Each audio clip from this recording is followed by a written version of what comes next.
Mari kita berdoa. Terima kasih Bapa untuk segala kebaikan dan kemurahan Tuhan yang boleh mengizinkan kami bangun pada pagi hari ini.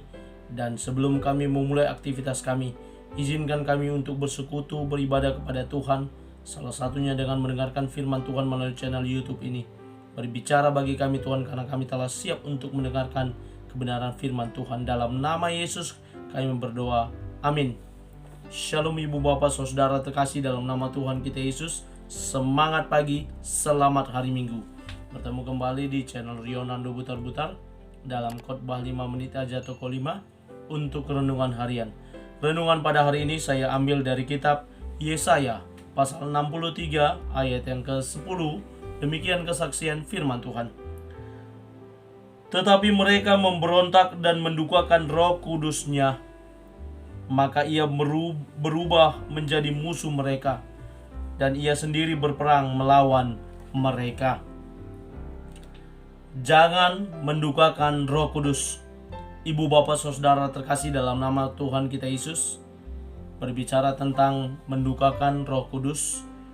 Kalau diterjemahkan bagaimana mendukakan, sama juga dengan menghina, tidak mengakui, membuat sedih, atau melakukan hal yang tidak berkenan kepada Allah dengan menghujat Roh Kudus, mengatakan yang tidak baik, mengatakan yang tidak benar, yang sesuai dengan kaidah iman dan kepercayaan kita sebagai orang percaya.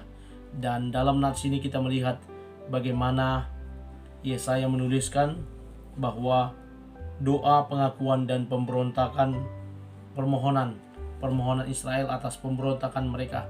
Dikatakan dalam nats ini bagaimana mereka harusnya menyebut-nyebut Tuhan, mengakui perbuatan Tuhan.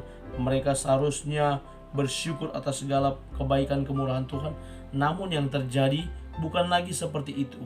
Sebaliknya, ditarik ke belakang, di mana bangsa itu dalam perjalanannya keluar dari Mesir menuju tanah Kanaan, tanah yang dijanjikan Allah kepada Abraham, Ishak, dan Yakub.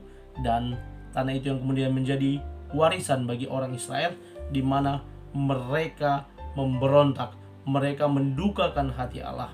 Beberapa kali mereka dalam perjalanan itu selalu saja bertobat, balik lagi jahat, bertobat, balik lagi jahat. Diingatkan Tuhan, mau bertobat, mau dulu baik-baik, lalu kemudian mengeraskan hatinya, tegar tengkuk, dan melawan kepada Musa, melawan kepada Harun, dan selalu saja mendukakan Roh Kudus. Bahkan dalam suatu peristiwa ketika Musa sedang pergi berdoa di atas gunung, mereka meminta Harun untuk membuat patung tuangan anak lembu, yang mana patung itulah yang mereka sembah sebagai Tuhan yang membawa mereka keluar dari tanah Mesir. Sebagaimana orang-orang yang ada di sekitar mereka yang mereka lalui, mereka memiliki Tuhan, mereka memiliki dewa yang bisa mereka sembah, mereka lihat patungnya. Tetapi Tuhan bukan pribadi yang seperti itu. Dia Tuhan yang memang tidak tampak secara kasat mata, tetapi dia berkuasa atas surga dan bumi. Tetapi dia nyata bagi orang-orang yang percaya, yang mengimaninya. Dan apa yang mereka lakukan sudah sangat-sangat mendukakan hati Allah. Mereka memberontak, berulang kali mereka berontak atas apa yang diperintahkan dan diingatkan oleh Tuhan melalui hambanya Musa. Mereka selalu memberontak. Mereka selalu anggar jago dengan mengatakan, mengklaim bahwa mereka adalah keturunan Abraham, orang yang kepadanya Allah memilihnya sebagai bapak orang percaya. Bapak orang percaya yang kemudian mereka adalah keturunannya, sehingga itulah yang menjadi alasan bagi mereka sebagai orang-orang pilihan. Bahkan mereka selalu mencari pembenaran mereka sendiri, dan apa yang mereka lakukan banyak sekali mendukakan hati Allah, mendukakan Roh Kudus.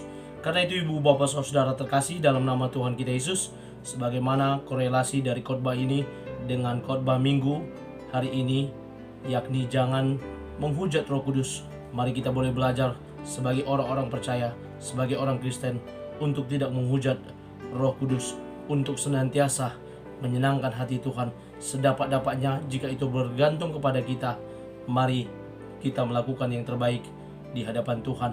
Mari kita jaga mulut kita jaga pikiran kita jaga hati kita. Jangan sampai kita mendukakan hati Roh Kudus. Jangan sampai kita menghujat Roh Kudus. Jadilah orang-orang percaya yang senantiasa belajar dan terus belajar untuk melakukan yang terbaik di hadapan Allah. Amin. Kita bersatu dalam doa. Terima kasih Bapa untuk firman-Mu yang telah kami dengarkan.